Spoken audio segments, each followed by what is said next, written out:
السلام عليكم ورحمة الله وبركاته. ازيكم عاملين ايه؟ يا رب تكونوا بخير وفي احسن حال. ده المكان الجديد بتاع المشغل اللي نقلناه. بصوا، احنا اهم حاجة ان احنا جنبينا مسجد، حبيت اجيبه لكم في الاول. ده المسجد اللي جنبينا على طول، دي احسن حاجة في المكان. انا بوريكم المكان ده لسه ما جهزش خالص. بصوا، ده تحت بير السلم، يعتبر تبع المشغل برضو لان هو دور ارضي. بصوا المكان مكون فوق بعضه ازاي. مفيش اي حاجه رتبناها. كان نفسي اصور لكم المكان ده وهو فاضي عشان تنظموه معايا وتشوفوا هنحط هنا ايه وهنا ايه، بس ما فيش وقت خالص. كان عندي الاسبوع اللي فات ده كله خدناه في النقل وفي حط الحاجات في المشغل. بصوا كلها متكومه فوق بعضيها، مفيش اي حاجه عملت ولا حطينا البنك، ولا ده مكان البنك المفروض. ده الحديد اللي هو بيبقى عليه البنك لسه ما اتحطش برضو. بوريكم الحاجات دي كلها لان في ناس كتير ليها اوردرات وعماله ااجلها، اقول لهم اسبوع 10 ايام. بس بصوا المنظر، يعني انا ما كنتش متخيله ان النقل هياخد وقت كده، وهياخد كركبه كده. اول مره في حياتي الصراحه انقل كده.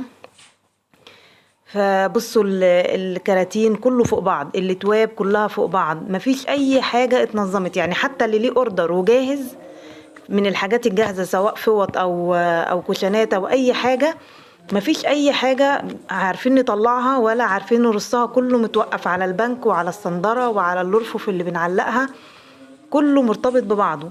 بس نبدأ نعلق الحاجات دي وشوية شوية هننظم المكان. دي هو في بلكونة قدام وبلكونة في الظهر. دي البلكونة اللي في الظهر اللي هي عندها يعني تبص كده تلاقي المسجد على طول. دي احسن حاجة في المكان كله. هوصف لكم المكان وهقول لكم الطريق مش صعب، الطريق سهل. هو في حدايق اكتوبر. لو انت في الهرم بتركبي تيجي لحد عندي.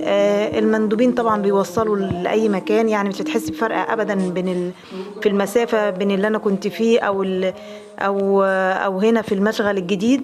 لان كده كده معظم الشغل عندي سواء ايرجنت برضو بتيجي عندي او بالمندوب. ده المطبخ طبعا. اللي شاف المشغل القديم وده المشغل الجديد في فرق جامد ما بينهم. هنزل لكم الرابط بتاع المشغل القديم في صندوق الوصف عشان تشوفوه. كانش في مطبخ ولا كان في حمام ولا كان في اوض كده متفصصة. كان كله على بعضه. بس نرتب الدنيا وبعد كده ان شاء الله ان شاء الله نبدأ نجهز في الاوردرات كلها. انا وريت لكم المكان، شايفينه مكركب ازاي. مش هينفع نطلع اي اوردر بس عشان الناس اللي ليها اوردرات. انا ما رضيتش اخد من اي حد اي عربون ولا اي فلوس، لاني انا عارفه ان انا لسه قدامي مثلا بتاع اسبوع، يعني خلال اسبوع باذن الله هنبدا نظبط، تكون الدنيا اتظبطت ونبدا نطلع الاوردرات. غير كده قبل كده بالمنظر ده مش عارفين نعمل اي حاجة خالص. دعواتكم بس لينا بالتيسير ان شاء الله، تيسير امورنا.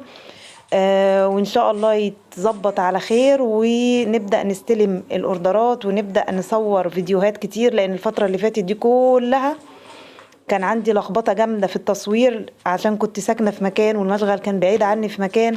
فكنت بضيع الوقت في المواصلات في الوقت اللي بيضيع في الشغل، فما كنتش فاضية خالص ان انا اصور اشرح اي حاجة غير حاجات بسيطة خالص.